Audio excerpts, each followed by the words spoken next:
Hello everyone and welcome to this video. Now today I'm going to be doing another album review. Going to be taking a look at a really well acclaimed album today. It's the wonderful Skylarking by XTC. So this review has been requested quite a few times by various users, including Andy Langford and another user called Juniper Tree. So finally getting around to this. I mean, it's such a monumental album in XTC's discography. I kind of didn't want to rush this review. Wanted to kind of make sure that I did the album justice. So I'll just be doing the usual thing in this video, giving a bit of background information about the album, then showing you my original vinyl copy as well as this deluxe sort of box set version of the album, and then I'll be going through each of the album songs in detail. So this was XTC's 9th studio album, released on the 27th of October in 1986, and it very much follows their last two albums, which were slightly flops by their standards.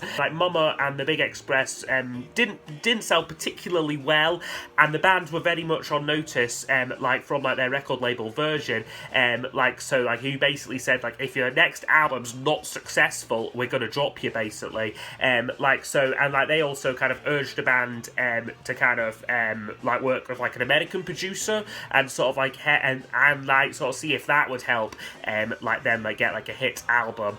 They chose so they were presented with a list of producers, most of which they hadn't heard of, but right at the bottom of the list was the name Todd Rundgren, who they were familiar with. He's of course a very sort of popular artist in the 70s, and some of the members, particularly Dave Gregory, I think, were quite big fans of his, so they were quite hyped to be working with Todd. So they were flown over to America to work with him in his studios, and on this album he was a very active and kind of hands-on producer. He basically took Andy Partridge and Colin Moulding's original demo recordings and kind of sequenced them into a song cycle, sequenced the album before they'd even recorded a note of it, and he kind of found that the songs kind of sort of resembled the passage of a day, so he kind of assembled the track listing before they'd even stepped in the studio. And this kind of hands-on approach perhaps caused a fair bit of tension in the studio, particularly between Andy Partridge and Todd Rundgren, who did not see eye to eye on many aspects of the album, including the arrangements, some of the production choices, and also Todd's working methods as well. So this relationship very quickly descended into sort of verbal abuse between the two men, with arguably very big egos between them. Even Colin Moulding, bass player, said that Todd Rundgren in the studio could be quite an intimidating presence, and that the pressure eventually got to Moulding, who left the band for a short time during the making of the album. So I said, not only was the tracks sort of sequenced in order by Rundgren before any recording took place, the album was actually recorded in sequence. So they kind of start off, the first track they worked on the Summer Cauldron, and then they kind of worked through the album songs as they appear on the album. So initial sessions took place just the core band, but then over in San Francisco, drummer Prince Prairie, and got the one around Prairie Prince, drummer with the band the Tubes, he overdubbed his drumming parts at a later date.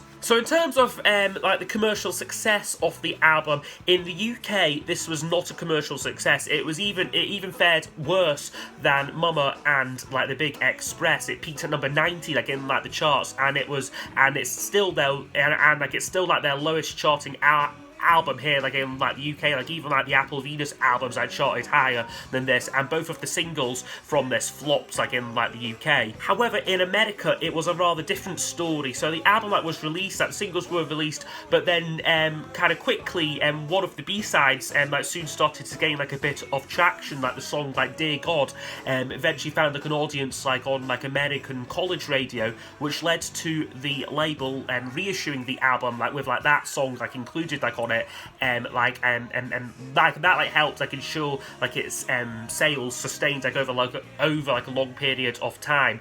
So the album would peak at number 70 in the June of 1987. Upon its release, the album received critical acclaim and continues to be considered one of the best albums of the 1980s, like in various like music like publication lists such as like Rolling Stone magazines, where it placed at number 48, and Pitchfork, which placed it at number 15.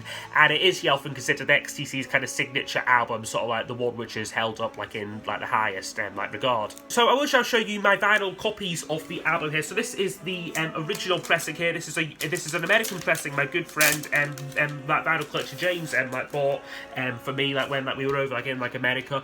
Like so yeah, it's a nice American copy. So this has got this is the version which has got Dear God like on it instead of Mermaid Smiled here. And then I'll just show like the inner sleeve here. My copy isn't in brilliant nick. There's a fair bit off the seam split there, but this is what you got like with the original one, just like the lyrics, a little picture of like the band, and then the record is on Geffen Records in like the US there. But then I've also got this version of it as well, which is this recent-ish reissue of it. It says 2016 like on like the back of it here, and like what you get with this is the album kind of remastered like on like a double LP. So there was some issue with it, like I think it was out of like the mix was wrong with it. I'm not sure I got the detail of like the exact details, but anyway, like they've corrected that like for this version, and I must say this pressing sounds absolutely glorious. So the two records come in these sleeves here, which was the original artwork which was intended for the album, and I think you can kind of see why they kind of dropped there and went for the slightly more like yeah, kind of slightly more tasteful cover there. But no, like yeah, it's just like a standard like double vinyl. I think 200 gram these, so they're quite heavy, 45 RPM, but these sound absolutely glorious. Then you've got this, which is the lyric insert there. So you just get a picture of like the band on the back, and then it opens up with all the lyrics there. You then get a separate booklet as well with it here, which just goes into a lot of detail about the making like of the album. So you get bits by like Andy Partridge there, Colin Moulding, and I think Dave Gregory wrote a bit as well there, yeah.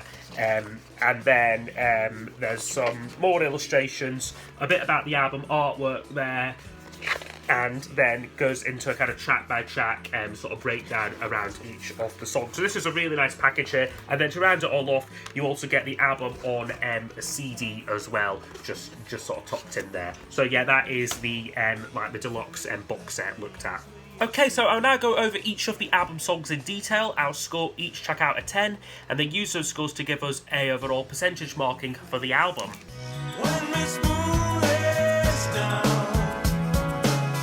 Okay, so it kicks off with the song Summer's Cauldron, which is a really great opening track on the album.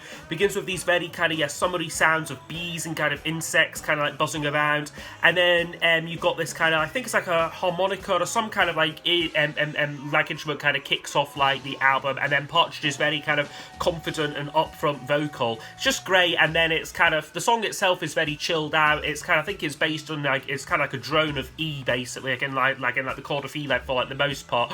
But it's just an awesome melody, and then you've got some great harmony vocals. It's just a really well constructed track with like lots of like, again, the backing vocal arrangement is just stunning like on this, and then some really nice lyrics like so like when Miss Moon lays down and Sir Sun stands up, me I'm flat found floating round and round like a bug in brandy in this big bronze cup drowning here in Summer's Cauldron. It's just a great summery song, and I think yeah, like easily that one of like, my favourite album openers there. So yeah, Summer's Cauldron would get a 10 out of 10.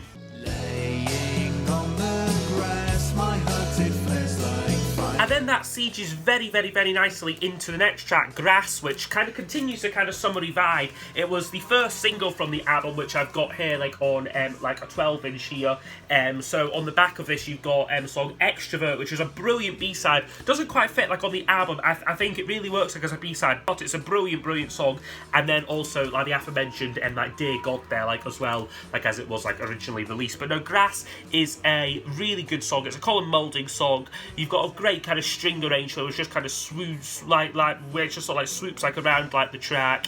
Again, very easygoing kind of feel to it, and very like evocative lyrics about kind of sort of like kind of a summer romance sort of thing, like buying like each other like ice cream cones, and kind of generally there's kind of quite a suggestive nature like to like, some of like the lyrics like as well. But I think it's a really, really good song. As I said, it was the first single from the album, and it was a bit of a flop. It only reached number 100 in the UK charts, and I must say it is a great song, but I don't think it works like as a single. I think it's a bit too short like as a single, and I think it kind of, I guess, to get the full effect of it, you really need it, I guess, packaged like with like someone's Cauldron like to like really work. But it is a great song though, so I would still give Grass a 10 out of 10 there. A really, really good song.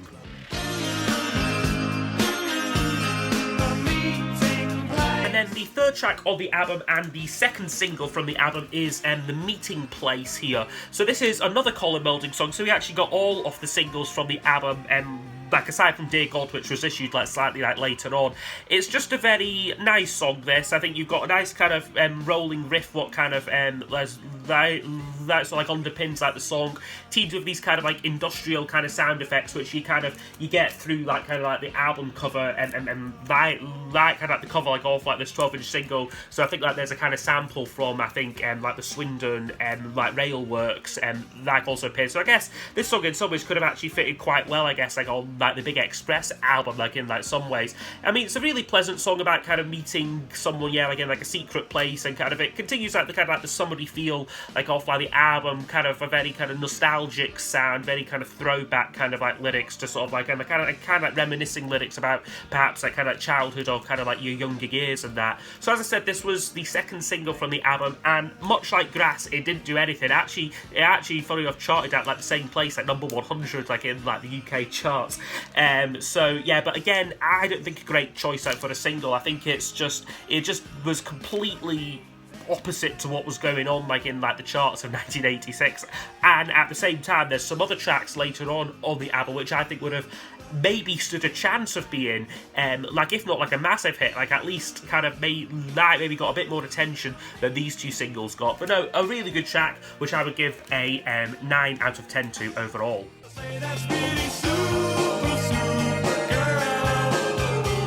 Okay, now we're back to the main album here for That's Really Supergirl, which is one of my favourites on the album. It's one of my favourite XTC songs, and I think would have made a great single. I think it's a really great solid pop song. There's a kind of hint of kind of sarcasm like in like kind of Partridge's like delivery. He's sort of thanking a woman for like rejecting him and like that, and kind of saying like she's got all these kind of like amazing like superpowers and that, like things like you're changing all the world's weather, but you couldn't put us back together.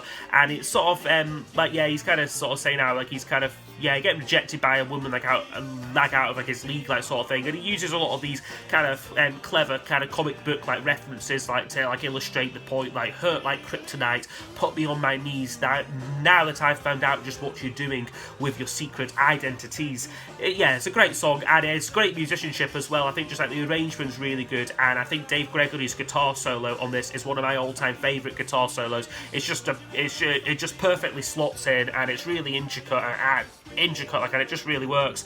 And again, for me, should have been a single. I think this was earmarked actually like by like Rundgren like as a potential single, but for some reason like they never went for it, and I think it would have done okay like as a single. So I'm not saying it would have been a top 20 smash or anything, but I think it would have perhaps got a bit more attention, like I said, like that Meeting Place and Grass.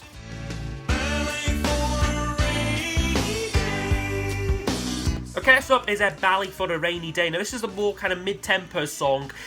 It's not one of my favourites like on the album, I must confess. There's some nice lyrics on it, I guess, about kind of drawing and art, like which was a big passion like of like Andy Partridge. Like he loved doing like all like their album covers and kind of like the single covers, like and like whatnot things like on it. Like I push my paintbrush to conjure a new world, while this one is slowly washed away. And there's some also like notably as well, there's a little reference to the next album title, like Orange and Lemons is like the first line of this song, and that would kind of continue like a thread, like what would go on like through like their later albums, kind of referencing like the next album title, like in like one of like their like in like one of like the songs like from like the previous album. So quite clever like there, and this was kind of like where that started. I mean, it's a nice track.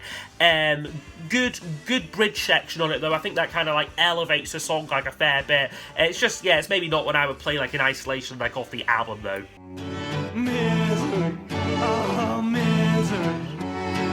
Okay, next up is 1000 Umbrellas. Now this one really transitions really well in, like, from like Ballet For A Rainy Day. Again, Todd Rundgren's sequencing is a kind of work of genius between these two songs. Like, you know, they're both I guess about rain, so they kind of go together, like sort of like thing. But this one's a more kind of somber track. You've got a like an Eleanor Rigby-esque kind of string quartet, kind of like right in like the forefront of this track. And kind of very kind of downbeat lyrics on this one about kind of becoming like the newly crowned monarch of misery, and you've kind of got like these strings which sound like they're kind of going down like a spiral, like and that. So it's quite I guess like an onomatopoeic song, like in like some ways. Originally this one wasn't actually selected by Rundgren to be on the album. It was only when like he heard Dave Gregory's like arrangement to it, because Dave Gregory normally does XTC's like arranging, that like his mind was changed and like they managed to find a place for it like on the album. The reason why I'm giving it 7 out of 10, it's not one of my personal favourite songs. I do think Andy Partridge sounds a bit whiny on this one. He kind of does this sometimes when he just sounds a bit like he's moaning too much, and this is kind of one of the songs where that really comes to like the fore, like on it. And it's nice, but again it gets boring a little bit quickly, this song for me, but it's still good listen when it's on the album, so I would give it a 7 out of 10 there overall. Darling, don't you ever stop to wonder. Okay, next up is a Season Cycle, and this one is a really good song, really lifts up the album for me. Very Beach Boysy style track, this kind of concerning the kind of passing like off like the seasons, and kind of using this like as a metaphor for like the circle of life. So of life. So there's some good lines in it, like, darling, don't you ever sit and ponder about the building of the hills are yonder, where we're going in this verdant spiral, who's pushing the pedals of the season cycle. And again, it's just sung really well by Partridge, and you've got a brilliant vocal arrangement on it as well. All these kind of beautiful backing vocals kind of coming in and kind of swooping in. It's just got a real feel-good feeling to it for me, and it's just one of my favourite like XTC songs again. So yeah, Season Cycle for me would get a 10 out of 10.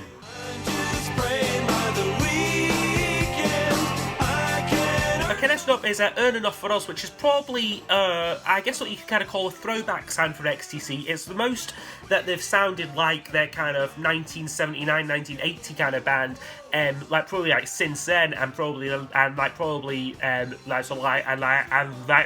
like in a way revisited this sort of sound, perhaps until maybe like the Wasp Star album. But this one, its foundation again is like a solid riff, and lyrically it's about a kind of working guy kind of struggling to make ends meet, with some great lines like, I can't take humiliation and hurtful comments from the boss, and I'm just praying for the weekend that I can earn enough for us. And like I said, musically, I guess it is a bit of a throwback to kind of XTC's earlier sound, but you've got a very kind of 60s pop feel like on this. You can really imagine like the Kinks, like all like the Who perhaps, like doing like this one like in like the mid 60s. So it's a great song, and for me, one of my favourite XTC tracks. And again, I think could have had a shot like as a single there, but it wasn't to be. Big day come and big day go.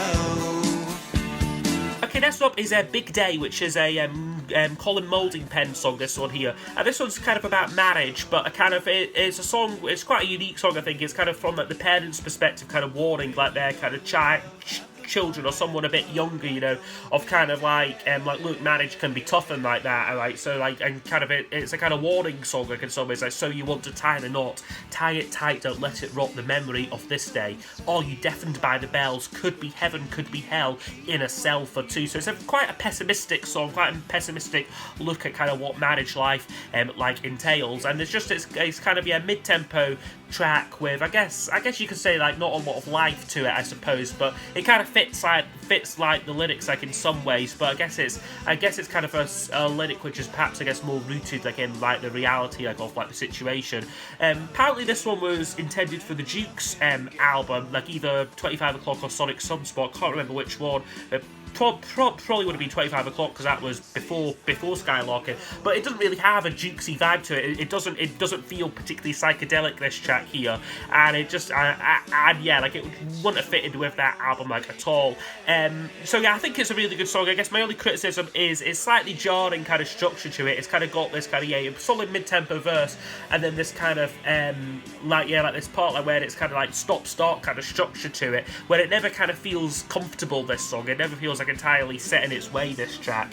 But it is one I do like though, so I would give it a 9 out of 10 because I don't want to be too harsh on it. So yeah, that's Big Day, like yeah, a 9 out of 10. Don't need another satellite.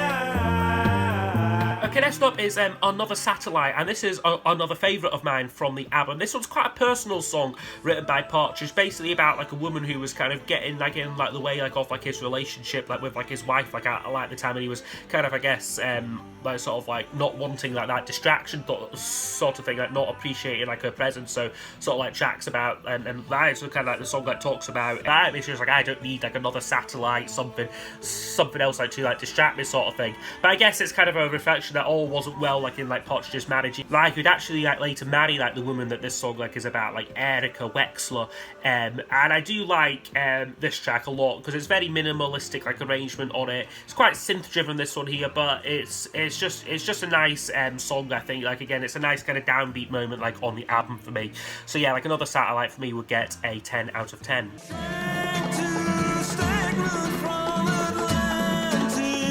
Okay, and the next one up is Mermaid Smiled. This one I'm giving a 9 out of 10 to, and this is one which has really grown on me actually, like since like preparing like for like this like review. It's quite a jazzy track, this, like in some ways. You've got a kind of sophisticated like horn part on it and some really great like acoustic guitar playing, like I believe done like by Partridge like himself. Just gives it a very kind of magical kind of feel to it. It's very, it kind of like, of course the song is kind of like an under the sea kind of theme to it, so it just has this kind of childlike wonder sort of feel to it. And I was quite surprised, like I did a video with James Griffiths like maybe like a month or two ago, and I was very surprised that he actually chose this song like as his all-time favourite Andy Partridge track. Not what I would have expected, but I can certainly, like after like him, like after making that video, I can certainly see like what he sees in this track now, I think. And it was a track which was selected to be dropped from the American version like of the album here. It's maybe not the one I would have chosen to drop. I probably would have dropped we'll maybe get to that, the track which I would have like dropped on it. But it's a nice track. This quite short, quite concise, but I think like yeah, really nice there. So yeah, Mermaid Smiled for me would get a 9 out of 10. And the sirens that sing by your nose with Okay, and now we're on to The Man Who Sailed Around Her Soul, which kind of continues a kind of jazzier vibe, like from like the last track. You've got a kind of Todd Rundgren like arrangement on this one here. Like apparently Andy Partridge gave him some very loose instructions. Kind of, I want it to sound a bit like a kind of cheesy spy movie, and then like overnight Todd went away and kind of like wrote reams and reams like of like arrangement to this one here, and it kind of very much is that, you know, it kind of has this kind of detective kind of very kind of like low budget kind of spy movie feel to it. It's one that lyrically Partridge rates really highly. He says it's one of his favourite sets like of lyrics like he's ever wrote, but for me I just struggle with this song. I struggle with the lyrics. I think they're just a bit too abstract about, yeah, basically about a man who kind of sails around his soul, like kind of like an out of body like experience, and I just don't much care for the musical style like of like this track either. I guess it is diverse, you know, they are kind of spreading their wings a little bit like with this track, but it's just not a song which I ever go to, like ever play like in isolation like of the album, or really have like much like personal connection with. So I would give it a 6 out of 10. And yeah, this is a song like if I was kind of sequencing the album, like or like resequencing to like include like Dear God, and I had to remove one of the tracks, this would probably be the one like I would have given the chop to.